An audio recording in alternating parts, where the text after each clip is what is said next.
Ahora comenzará la conferencia de Manuel Guzmán.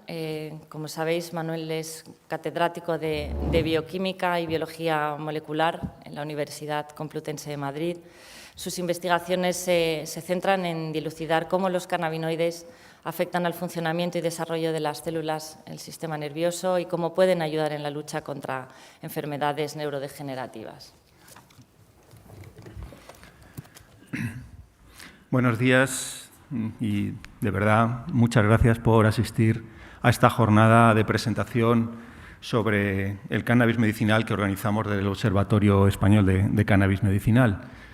Bien, en esta sesión, en esta charla inaugural, en esta charla introductoria, voy a intentar resumiros lo que conocemos hoy en día acerca de lo que es el cannabis, cómo sus principios activos pueden afectar a distintos procesos biológicos y cómo, con base en ello, podemos derivar algunas propiedades terapéuticas de la planta que se están utilizando hoy en día o que se podrán quizá utilizar en el futuro. La charla no pretende ser ni mucho menos exhaustiva, sino simplemente daros unas bases, unas pinceladas para poder comprender mejor cómo funciona el cannabis en nuestro organismo y de esta manera poder entender mejor y aprovechar mejor el resto de las sesiones más especializadas que van a tener lugar a lo largo de todo el día. Bien, creo que todos sabemos que cuando nos administramos un medicamento, este medicamento no actúa en nuestro organismo por arte de magia, sino que lo hace a través de unas moléculas, unas sustancias, unos compuestos concretos, específicos, presentes en él, que son los que por ende llamamos principios o componentes activos del medicamento. Pues bien, en el caso del cannabis, estos principios activos, como muy bien sabéis, son los que llamamos cannabinoides. Los cannabinoides son sustancias que hoy por hoy solo conocemos que produzca una única especie del reino vegetal, dentro de las aproximadamente 300.000 especies que se conocen hoy en día de plantas superiores en el planeta Tierra. Y esta planta, como bien sabéis, es cannabisativa, el cannabis. Hay otras plantas que también se utilizan con fines medicinales, por ejemplo, las plantas del género Echinacea, que producen alquil, etanolamidas, o algunas plantas como el romero o el lúpulo, que producen algunos terpenos, como el beta-cariofileno, que son moléculas que en parte comparten una acción, por ejemplo, antiinflamatoria, a través de mecanismos similares a los del cannabis. Pero cannabinoides, propiamente dichos, solo existen hoy por hoy en una planta, en cannabis sativa, que va a ser la planta estrella, por supuesto, del día de hoy, de nuestras presentaciones. Bien, nadie somos, desde luego, imprescindibles en la vida, pero sí que es cierto que a lo largo de la historia hay personas que han marcado hitos de manera más relevante que otras. Y en el caso de los cannabinoides está claro que si hay una persona que puso las bases para el estudio racional científico de los componentes activos de esta planta, fue nuestro invitado especial de hoy, quien hablará justo a continuación de mí, el profesor Rafael Mechoulam, de la Universidad Hebrea de Jerusalén. Rafael, con su equipo de investigación, hace ya más de 50 años comenzó a caracterizar estructuralmente, a conocer la composición química precisa del cannabis, identificando sus principales cannabinoides, sus principales componentes activos, entre los que destaca, como bien sabéis, el principal actor biológico, bioactivo del cannabis, que es el delta-9 tetrahidrocannabinol, que generalmente abreviamos como THC, una sustancia que, como digo, ya se conoce por los estudios de Rafael Mechoulam desde hace más de 50 años, una estructura química, como veis, que contiene 3 anillos químicos junto con una cola de 5 carbonos, una cola de pentilo, y cualquiera que tenga unas nociones básicas de química, esta fórmula le retrotrae inmediatamente a la principal propiedad físico-química del THC y de otros cannabinoides, que es, como bien sabéis, su lipofilicidad, su baja capacidad de disolución en disolventes acuosos y su alta capacidad de disolución en disolventes orgánicos o en disolventes grasos. Y, de hecho, como sabéis, el THC a temperatura ambiente es un aceite y, de hecho, los aceites son uno de los vehículos más comúnmente utilizados para el consumo medicinal de cannabis. El THC, como bien sabéis, no es el único componente activo del cannabis. El THC está acompañado por más de 100 cannabinoides distintos, aparte de otros componentes de la planta como terpenos, flavonoides, etc. Y entre el resto de los componentes, aunque todavía no conocemos la farmacología precisa de muchísimos de ellos, de hecho de la gran mayoría de ellos, sí que podríamos destacar al segundo actor bioactivo más relevante de la planta, el, digamos, escudero de lujo del THC a nivel molecular, que es, como bien sabéis, el cannabidiol. Cuando uno ve la fórmula del cannabidiol comparada con la del THC, el parecido es extraordinariamente grande, únicamente este anillo está abierto, pero eso que se refleja sobre la fórmula plana en realidad no representa lo que realmente diferencia estas dos moléculas, porque en el CBD, al abrir este anillo, la estructura tridimensional de la molécula cambia extraordinariamente con respecto al THC, de manera que sus acciones sobre el organismo son diferentes y están mediadas por moléculas, como veremos, diferentes. De hecho, como sabéis, el CBD, aparte de sus propiedades terapéuticas que pueden ser relevantes y que iremos viendo a lo largo de todo el día, propiedades antiinflamatorias o propiedades anticonvulsivantes, el CBD esencialmente también lo que puede hacer es mejorar la tolerabilidad del THC cuando va combinado con él. El CBD atenúa algunos de los efectos psicoactivos, muchas veces no buscados, en el uso medicinal del cannabis y por eso, en general, como sabéis,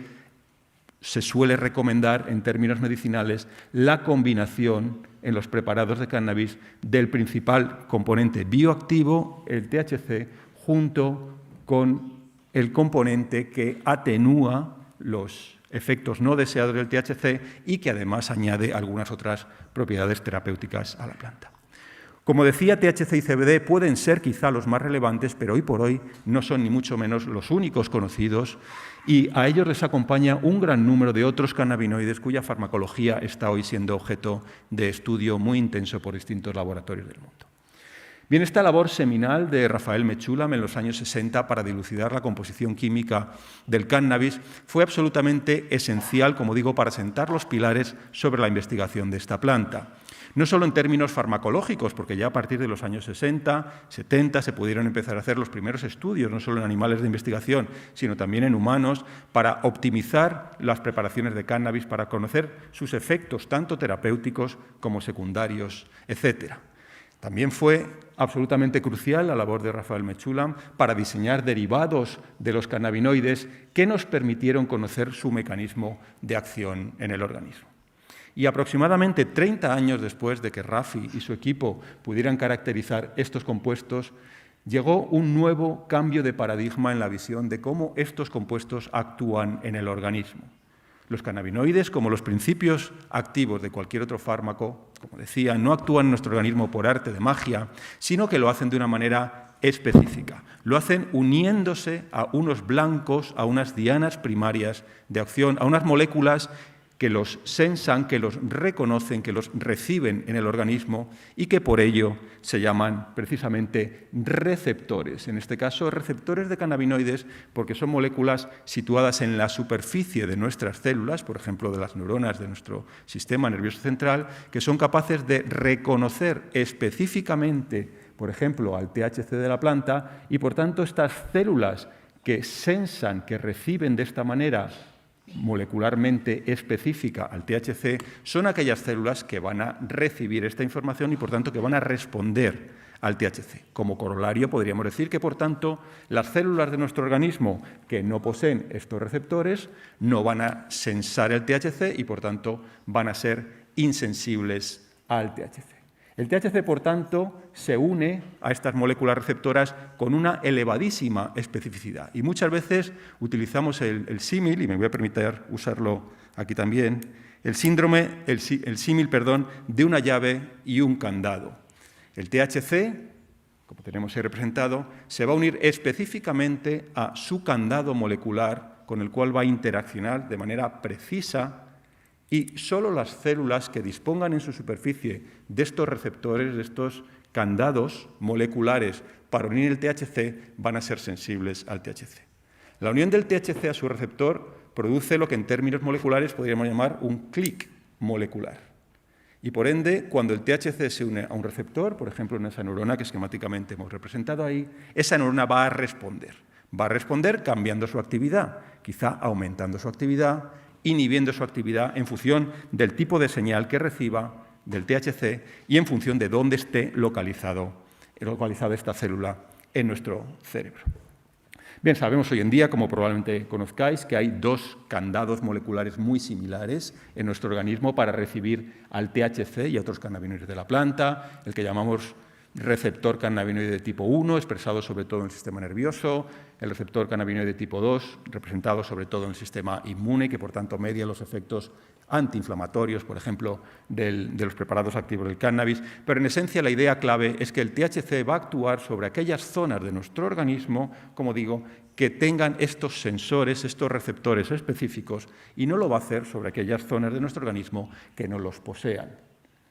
Bien, curioso este descubrimiento en los años 90 de que existen en nuestras células, por ejemplo en nuestras neuronas, unas moléculas que específicamente ligan un principio que, como decíamos anteriormente, solo produce, por lo que sabemos hoy en día, una especie de las aproximadamente 300.000 que componen el reino vegetal. Parece un capricho evolutivo el que eso se haya producido. La pregunta que obviamente surgió a raíz de este descubrimiento de los receptores específicos del THC es qué pintan esos receptores en nuestro organismo. Bien, la hipótesis de partida fue claramente que esos receptores deben estar situados en nuestras células para unir moléculas muy parecidas químicamente al THC, moléculas que producimos los seres vivos, que se unen a esos receptores, que modulan la actividad de algunos circuitos neuronales y, por tanto, el THC, imitando como una llave muy parecida la acción de estos cannabinoides que producimos nosotros, pueden llevar a cabo una serie de alteraciones en nuestros procesos biológicos. Bien, esta hipótesis, sobre la que se basó 30 años después del descubrimiento de los cannabinoides de la planta, el propio grupo de Rafael Mechoulam, dio lugar al descubrimiento, por su parte, de, como sabéis, lo que hoy en día llamamos cannabinoides endógenos, o bien el acrónimo de endocannabinoides. Digamos, moléculas similares al THC que produce nuestro cerebro, y cuando digo nuestro, no es solo el de nuestra especie, el de Homo sapiens, todos los vertebrados, mamíferos, aves, reptiles, anfibios, peces analizados hasta hoy en día, contienen también estos receptores de cannabinoides y producen moléculas como la anandamida, como bien sabéis, que son similares al THC y, por tanto, comparten las mismas dianas primarias de acción, los receptores cannabinoides, estos candados que ilustrábamos antes, y, por tanto, alteran procesos similares en nuestro cerebro y en otras partes del organismo. Es decir, en dos palabras, el THC actúa en nuestro organismo porque imita la acción de moléculas similares al THC, como la anandamida, que produce nuestro organismo para controlar distintos procesos. Bien, ¿y cuáles son estos procesos? O, en otras palabras, ¿en qué zonas de nuestro cerebro y de nuestro organismo están más representados, son más abundantes estos receptores de cannabinoides y, por tanto, cuáles son los procesos que esas zonas controlan que van a ser modulados endógenamente por los cannabinoides endógenos y que van a ser afectados por imitación por el THC? Pues, como todos sabéis, el THC de la planta, por ejemplo, afecta a la actividad y coordinación motora. Y eso no lo hace por arte de magia, sino que lo hace uniéndose a receptores cannabinoides que están localizados específicamente en zonas de nuestro cerebro implicadas en estas funciones, por ejemplo, los ganglios basales o el cerebelo. El THC, como sabemos, incrementa el apetito, y eso lo hace, una vez más, uniéndose a receptores específicos que obviamente están localizados en zonas de nuestro cerebro que controlan el apetito, esencialmente el hipotálamo. El THC afecta a los procesos cognitivos y de memoria, como bien sabéis, y eso, una vez más, no lo hace por arte de magia, sino que lo hace uniéndose a dianas específicas, a receptores específicos cannabinoides localizados en zonas de nuestro cerebro implicados en procesos cognitivos y de memoria, como respectivamente la corteza y el hipocampo. Uno de los efectos más relevantes o más clásicos de los cannabinoides en términos terapéuticos es, como bien sabéis, la inhibición de las náuseas y los vómitos inducidos por quimioterapias emetógenas utilizadas en el cáncer muy frecuentemente. Bueno, pues el efecto inhibidor del vómito y de la náusea que produce el THC, una vez más, no se produce por arte de magia, sino por interacción específica con receptores cannabinoides localizados, como cabía esperar, en los centros de nuestro sistema nervioso central implicados en la inhibición de la náusea y el vómito. Así podríamos seguir con muchas propiedades, muchas acciones biológicas y o terapéuticas de los cannabinoides, como es el control del dolor, la modulación de procesos afectivos, emociones, estrés, la disminución de la temperatura corporal, etc.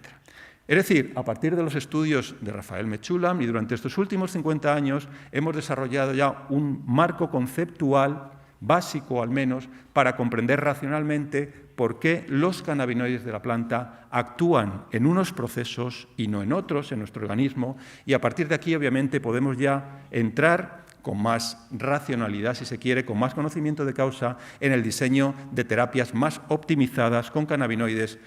con el fin último, obviamente, de mejorar la calidad de vida de muchos pacientes que están sufriendo, sobre todo, enfermedades crónicas, para los cuales los cannabinoides pueden ser un buen remedio. Bien, sobre esto no me voy a detener porque vais a estar escuchando charlas a lo largo de todo el día más especializadas, pero simplemente dar un par de pinceladas para situarnos en este contexto.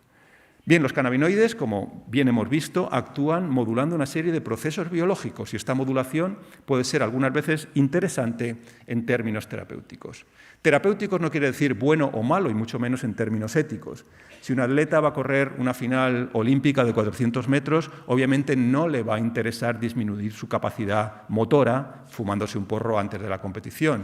Pero si una persona tiene un defecto hipercinético, una activación involuntaria, por ejemplo, de su capacidad motora, como ocurre en algunas enfermedades neurodegenerativas, como bien sabéis, que se acompañan de espasmos, de tics, de temblores, pues obviamente sí puede ser interesante disminuir la actividad motora no voluntaria, en este caso, de estos pacientes. Es decir, acciones biológicas se pueden o no, en función del contexto de la persona que está consumiendo la sustancia, derivar hacia acciones terapéuticas.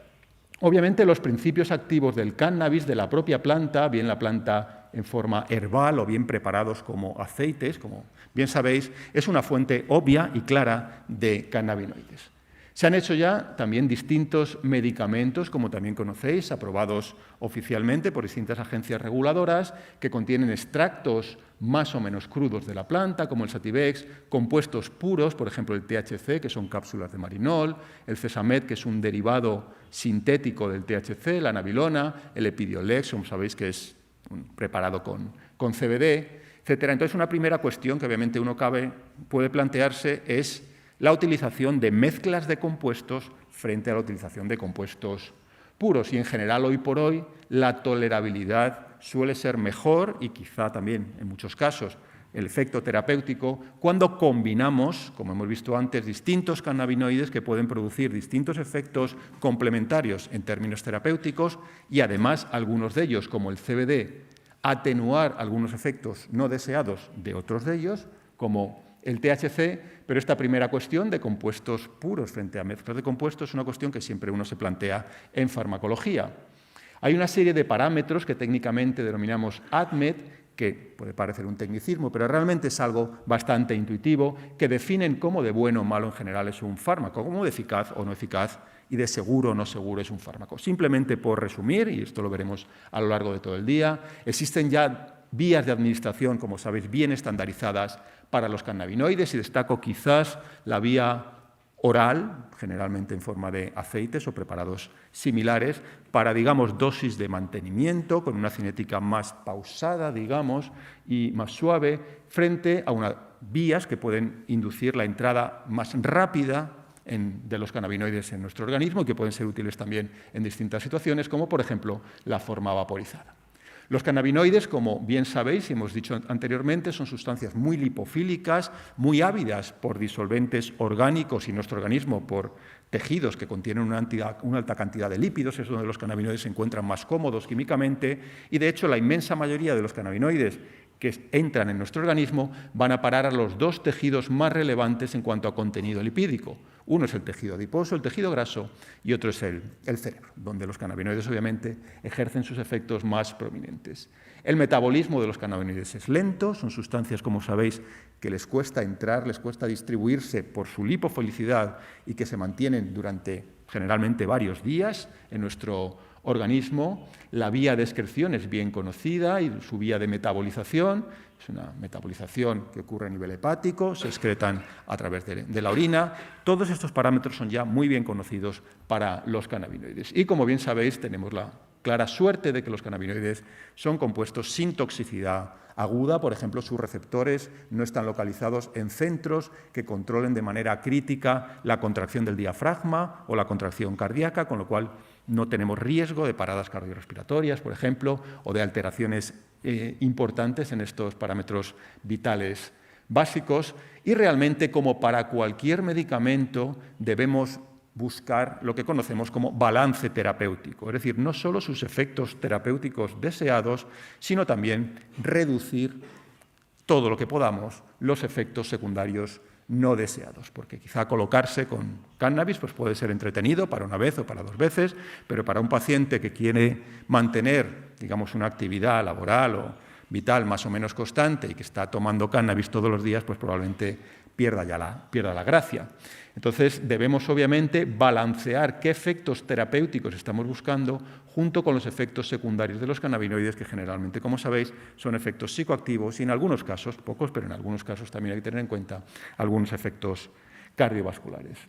Bien, con todo esto nos encontramos ante un panorama realmente motivador y realmente excitante para estudiar, comprender y avanzar en el estudio de las propiedades terapéuticas de estos compuestos. Hoy en día hay algunas propiedades que ya están bastante bien asentadas, como sabéis, y sobre las que discutiremos a lo largo del día. Otras todavía les queda un poquillo más que avanzar. En todas ellas, desde luego, podemos seguir avanzando y optimizando las terapias. Es un infinito. El cannabis es una planta absolutamente compleja, como ya hemos comentado. Tiene 110 cannabinoides aproximadamente, un gran número de otros componentes no cannabinoides. Realmente tenemos infinitas preparaciones de cannabinoides, como tenemos infinitos pacientes e infinitas enfermedades. Entonces, el conocimiento es tan vasto que nunca podremos llegar a comprenderlo de manera completa, pero sí podemos ya sentar algunas pautas acerca de terapias basadas en cannabinoides, como bien sabéis. Y sin detenerme, simplemente por recordarlas, y sobre ellas vamos a hablar a lo largo del día de hoy, los cannabinoides son compuestos analgésicos muy eficaces en distintos cuadros de dolor crónico y dolor neuropático. Los cannabinoides inhiben los espasmos, y ya hemos mencionado también otros trastornos del movimiento asociadas a enfermedades neurodegenerativas como la esclerosis múltiple.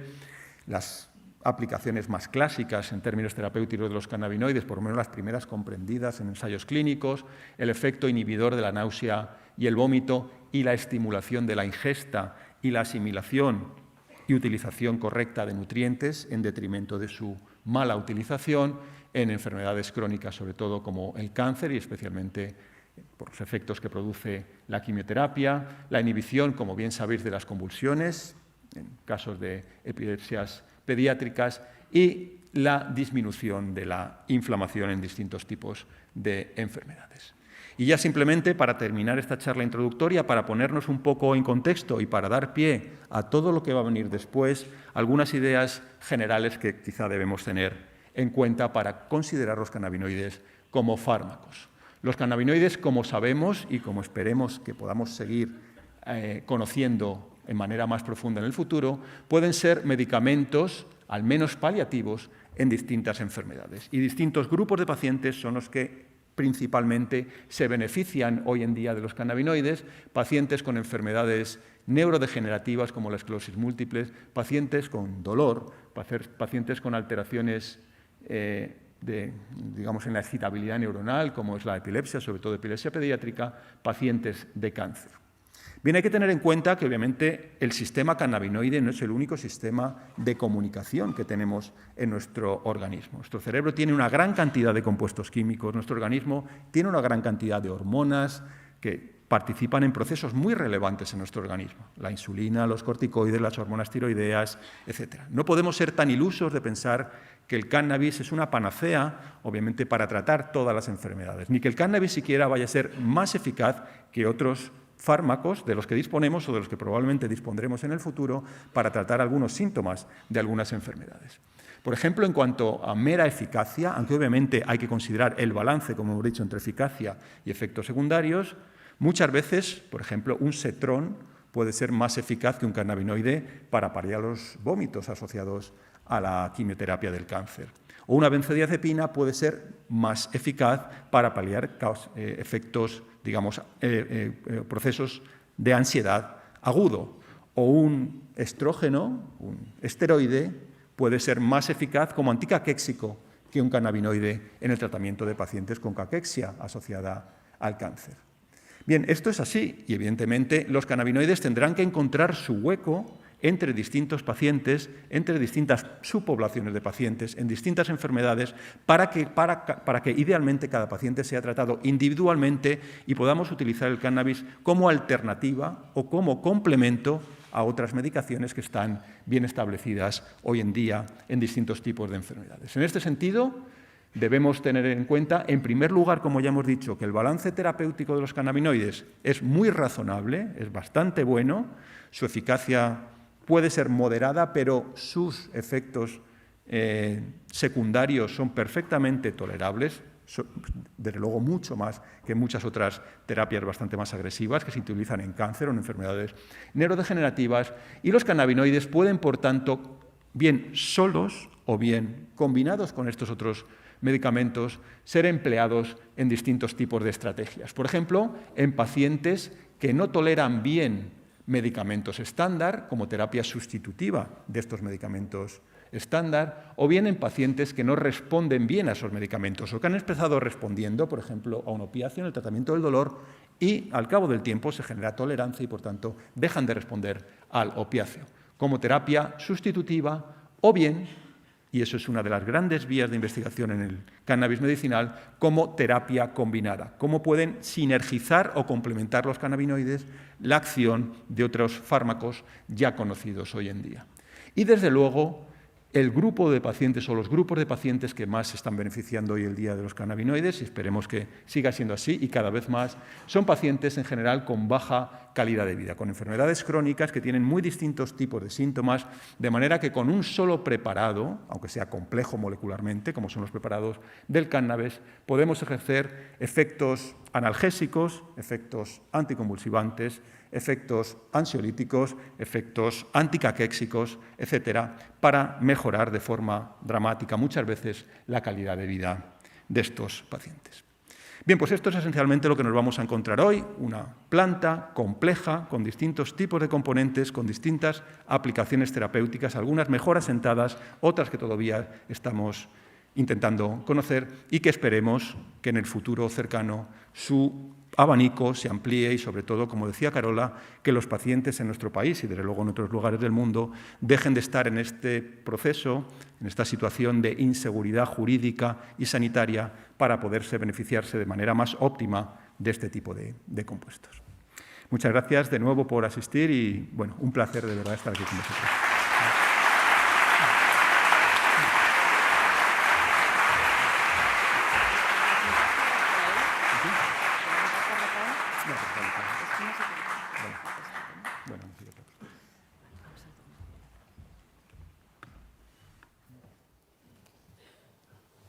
Si tenéis alguna pregunta para Manuel Guzmán. Sí. Un segundito, que le van a acercar un micrófono. Por favor. Gracias. Como familiar de paciente, como médico, como catedrático de universidad, igual que el profesor Guzmán, quería felicitarle por la maravillosa exposición que ha hecho. Es muy difícil, cuando sabes mucho de un tema, como es su caso, hacer una cosa tan clara, tan nítida, de las veces que mejor he oído a un científico hablar para el gran público. Muchas gracias, profesor. Muchas gracias, un placer. Muchas gracias.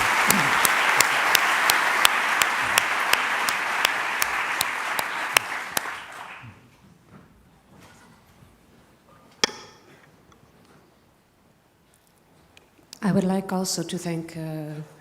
Manuel Guzmán. It was a brilliant presentation, and thank all of you for doing this today. I'd like to ask, because where you were talking about the medications, there was a reference also to synthetic forms of cannabinoids.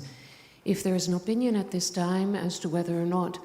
the synthetic version of cannabinoids has the same effect as the natural cannabinoids. Thanks.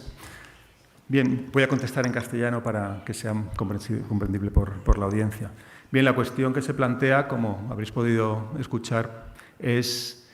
qué conocemos y cuáles son las opciones terapéuticas derivadas de los cannabinoides sintéticos frente a los cannabinoides naturales. Bien, hacer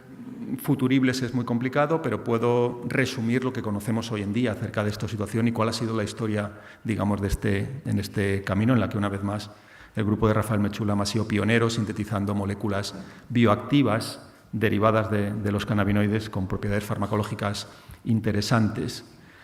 Bien, es una práctica habitual, lo ha sido a lo largo de la historia de la farmacología, partir de compuestos naturales, partir de mezclas muchas veces de compuestos presentes sobre todo en el reino vegetal y a partir de ahí aislar esos componentes activos de los que hablábamos, esos principios activos, y modificarlos químicamente para intentar mejorar sus propiedades farmacológicas, mejorar su actividad biológica, disminuir sus efectos secundarios, disminuir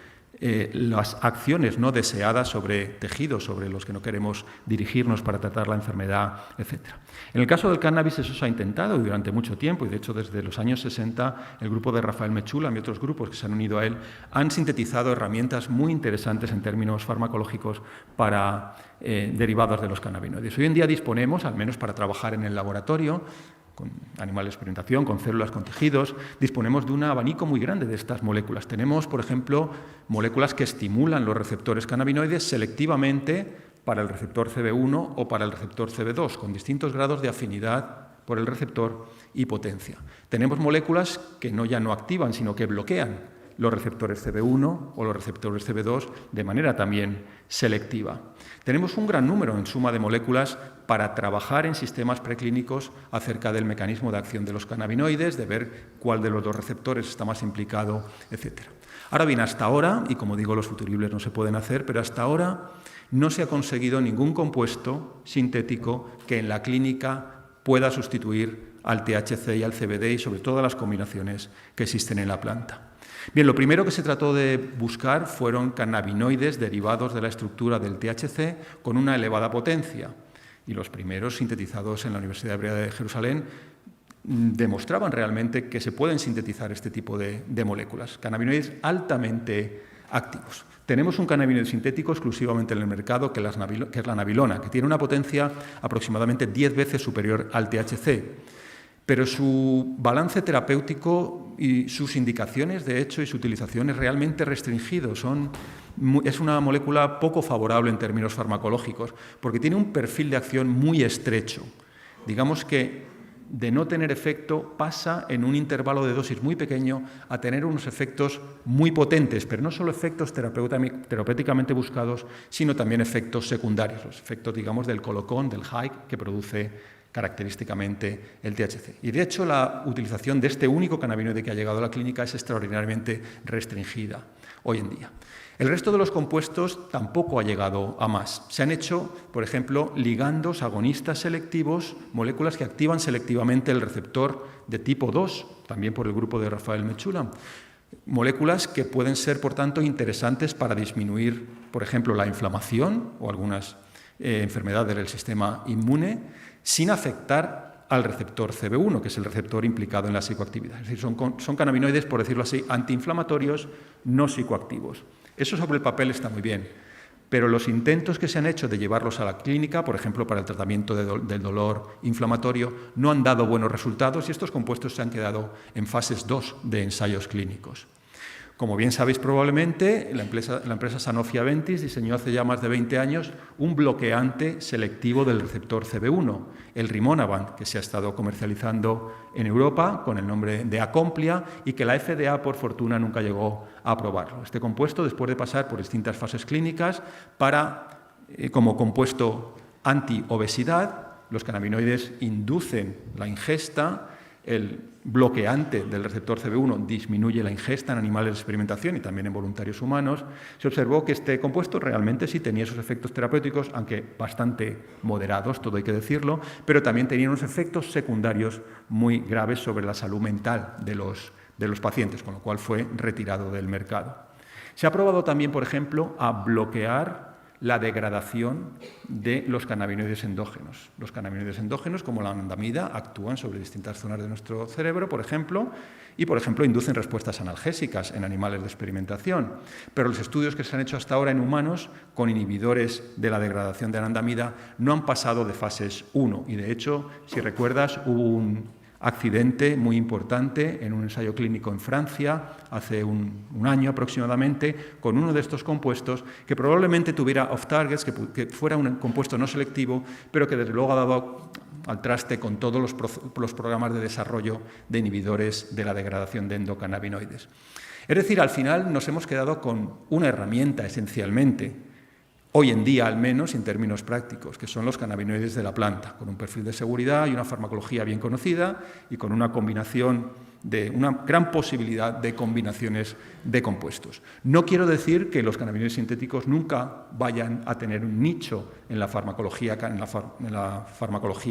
de los cannabinoides, en términos de aplicación clínica, pero hoy, por desgracia, todos los intentos que se han hecho de cambiar la estructura química de los compuestos de la planta para conseguir ligandos selectivos de uno u otro receptor, antagonistas, bloqueantes receptivos específicos, de uno u otro receptor, moduladores del metabolismo de los cannabinoides, etcétera, no han dado resultados correctos. No sé si en el futuro veremos alguno, pero hoy por hoy nos queda la planta y sus componentes.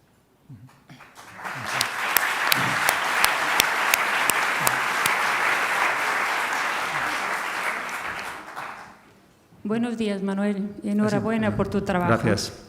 Mi pregunta es si es necesario que los cannabinoides estén descarboxidados para que cumplan su función benéfica en el cuerpo, o se pueden tomar también crudo, en fumo, por ejemplo. Eso es una cuestión todavía abierta. En principio, digamos, el dogma farmacológico, y por lo que sabemos de estudios en modelos preclínicos, es que la descarboxilación del THC, por ejemplo, es necesaria para que el THC, en este símil que he mostrado antes de la llave y la cerradura, para que el THC se inserte correctamente en su cerradura molecular, en su receptor cannabinoide. Dicho de otra manera, el THC ácido tiene una afinidad muy, muy baja, tiene muy mala capacidad de entrar en esa cerradura, en los receptores cannabinoides, mientras que el THC descarboxilado, el THC propiamente dicho, sí que lo tiene. Otra cosa es que... ¿A qué temperatura se puede descarboxidar? Perdón. ¿A qué temperatura? Bueno, eso ya depende de los preparados, depende del mecanismo, pero generalmente o bien se hace un aumento de temperatura suave, digamos 60-70 grados durante un periodo de varias horas, por ejemplo, o un aumento de la temperatura más brusco durante pocos minutos. Eso depende de la receta que cada uno siga. Pero lo que sí iba a comentar es que hoy en día existe un renacimiento también en el estudio de otros cannabinoides que no sean el THC y el CBD, entre ellos el THC ácido y el CBD ácido. Y es probable que haya propiedades farmacológicas de estos compuestos que sí que se están ensayando. Por ejemplo, las propiedades anticonvulsivantes del CBD ácido frente al CBD no parecen ser muy diferentes. Entonces, ahí tenemos también un nicho muy interesante para trabajar. Como he dicho, hay muchos cannabinoides cuya farmacología no conocemos, entre ellos los cannabinoides carboxilados, y quizás en el futuro podamos tener alguna sorpresa agradable en este sentido. Pero hoy por hoy, al menos el dogma, es que el THC necesita descarboxilarse para mediar sus efectos, digamos, clásicos a través del receptor CB1 o del receptor CB2.